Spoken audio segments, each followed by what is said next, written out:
Hey everyone, this is Kirsten Oliphant from Create If Writing, and I wanted to show you briefly how I edit a photo for my blog and hopefully what I think will take 5 minutes, but let's see. Let's see. Okay, so I am using Picmonkey. I think Picmonkey and Canva are both great ways to do it. So I'm going to look at my downloads and try to figure out which one I just got. So there's one I got that I wanted to use. Let's see if this is it. Oh, where am I going? Hang on. All right, let's just use whatever one comes up. Okay, yeah, that's the one I wanted to use. Okay, so you can drag, if you download an image, I use Pixabay, I'm dropping it into the edit. Okay, so I wanted to do this for a blog post about how much should you share with other people. And what I want to do first is I want to make it long for Pinterest or tall for Pinterest. This is how I always start.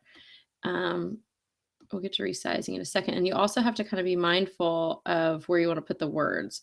And this actually reminds me of something by Regina would use because she always puts her words to one side, but I don't want to do that. I don't want him totally center. So, okay, so I'm just using their crop feature here and I'm going to go ahead and apply. Now I'm going to resize it right now. I use 800 and try to get it a little bit longer, like 1200. But since this picture doesn't fully work for that, I'm going to go do something really fast and show you my hack for that. And then I'll get right back. So this is an extra minute that may add to that. Face short is what I'm going to name this. I'm going to save it in Creative Writing. Normally I wouldn't X out, but I want to make it taller without getting rid of more of his face. And so I'm going to go here into the collage and add that picture. Okay, so I've got it in here in collages. And this part's going to go fast, but I can explain it, or you can watch it twice if you want. You can go to Pinteresty. If you don't have Royal, if you're not paying for Picmonkey, that's what that is. Really, you can just change the size down here, which is what I'm going to do now. Unclick the lock. I'm going to make it 800, and I want it to be, I like to do 800 by 1200. Pinterest has recommended sizes, but really anything that's longer works fine there. So what I'm going to do now is this. So I want this to be front and center. I go into this part and take out spacing so there's no white spaces, but I want more black up here so the whole picture is, let's see if I can do that without, okay, so now I'm starting to obscure the face so you can see that. So then what I do is I just copy and paste another one of these dudes here and I'll scroll it down until it's black. Oh, I don't want to do that. I changed the size. So let's fix that. No. Oh man. Okay. This is going to take longer because I messed that up. Okay. Let's do that. Make this taller. And change the size again because somehow it got screwed up. 800 by 1200. Okay. So there you have it. Now it's the size that I want for Pinterest. And so I'm going to go back over to the main part of Picmonkey. So normally, if I had chosen a picture that I didn't need to do that with, I just would have cropped it to 800 by 1200 or 1100. Now, what I want to do now is I have a certain style that I use for my creative writing blog. I use Avenir, however I like Avenir, which is a Google font I downloaded on my computer. So it says ours or yours. I'm choosing yours, which are mine. I like the bold. So let's change it to bold. I'm going to highlight and make it bold. Okay, how much transparency? I'm trying to think how I worded this. So I'm going to put how much dirt should you share? Okay, because this is all a post about, you know, kind of how transparent should you be online. And my words disappear because they're also black. So you go over here and change it. I'm going to center it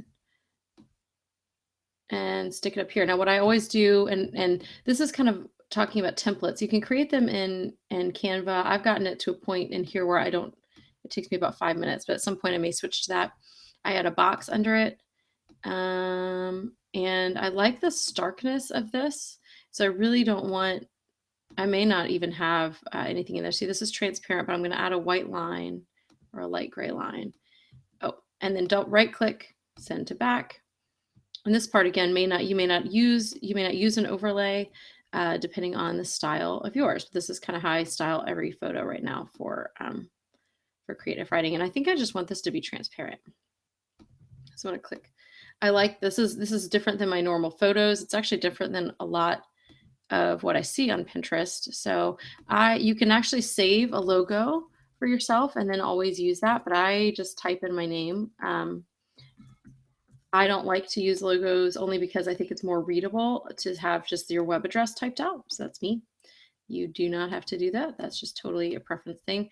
I usually have this at the bottom if the words are on the top and vice versa. I'm going to make that smaller. And I know from my sizing, I usually keep it to about 30 to 40. And then I may add something else because this is kind of a weird title. So I can either change the description in Pinterest or on my blog. For now, I'm saving it here. So I'm going to go ahead and save it. How much to share Pinterest. Now, normally you want to name it with your keywords. Right now, I don't actually remember what my keywords are for the post, so I'm just doing this for you guys.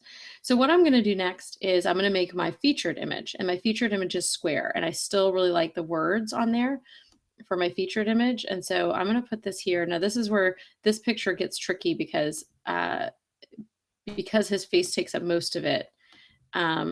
This is going to make this one a little bit more interesting. So normally I go over to crop, I crop it to square. I'm going to go ahead and apply it. I don't like how this looks. I'm going to resize it to 650 by 650 because that's what I use for my featured images. And then I have to figure out what I want to do with the words. I always like my words to, be in that little box. So I want to keep the box. Otherwise, if I didn't care about that, I'd put it over here. That might look better. So now, you know what? I don't know if I'm going to use this photo or not, so I'm not going to worry about that for now. So normally what I would do is I'd fix it, and then I would go ahead and hit save, and then use the same keywords. I just tag on as a notifier for me what the name is, how much to share, featured, and then you can actually change this name to write in WordPress. Okay, so once that saves, this is when I'm going to go back to hit back, this little arrow guy here, to get back to my tall picture, because now it's time for Facebook and Twitter, and that's where it's hard because this is a vertical image, and this one in particular doesn't look good for Pinterest or Twitter. And so I've got to be real creative here. And that's something just to think about in the back of your mind. You may want to consider, consider your type of layout or whatever when you're thinking about, like, okay, when I share on Facebook, this image. So when you're picking images, you may want to really consider how you do that. So I'm going to go ahead and make it a horizontal thing. I don't mind it over his mouth because it's talking about sharing, but this is too big still. I can tell by the, I haven't even resized it yet, but I'm just so used to doing this. So what I've done is I've made my words smaller. Now I'm going to make them a little bigger. Oops, too big. I want one line here. I need to move that over. Okay, and that may have been too big, and I'm actually going to make this, I like everything black, I think, so I'm going to go ahead and make it black. Oops, is that the right color? There we go. Okay, so how much dirt should you share? I'm going to now need to crop it to get it to Pinterest size or Facebook size. I'm going to start by changing the 800 to 560 because 560 by 292 is currently a size that works well in Facebook. So then I go and I make it the full width, and I just scroll around until I get 292. Or you can manually type it in, and then you get to choose, like, I kind of want more of the glasses. So I'm going to do this and apply. And even though it cuts this off, I can still move it up. And I'm going to make this box a little bit more narrow because I liked seeing his chin under there too. How much should you share? Okay. And this might be a place, like, again, when you're getting your Facebook titles and all that ready, this might be where you expand on what the heck this means. Okay, so now I save it as how much to share Facebook. Save. And Twitter right now, they recommend a much bigger size than what I use, but what I use is, I think, the same ratio. So it's 440 by 220. And it's really close to Facebook's ratio. You just need to crop out about 9 pixels. And I do find that this matters. Those 9 pixels sometimes will cut off your words or anything else. So for 220, okay. And that's about right. That's what I want right there. So I apply it, I save, how much to share. Again, use keywords here, this is not what I would use normally. And you can also change them in WordPress because you will upload now all those photos into your WordPress post. You may hide some of them. You'll use one as your featured image. You'll use some in your Yoast SEO plugin for WordPress for your Twitter and Facebook shares. And I don't know how I did on time yet, but this is how you can quickly create a bunch of different sized images for your social media and your blog using Picmonkey. For more, head over to createifwriting.com to find more resources for writing, blogging, and building an authentic platform.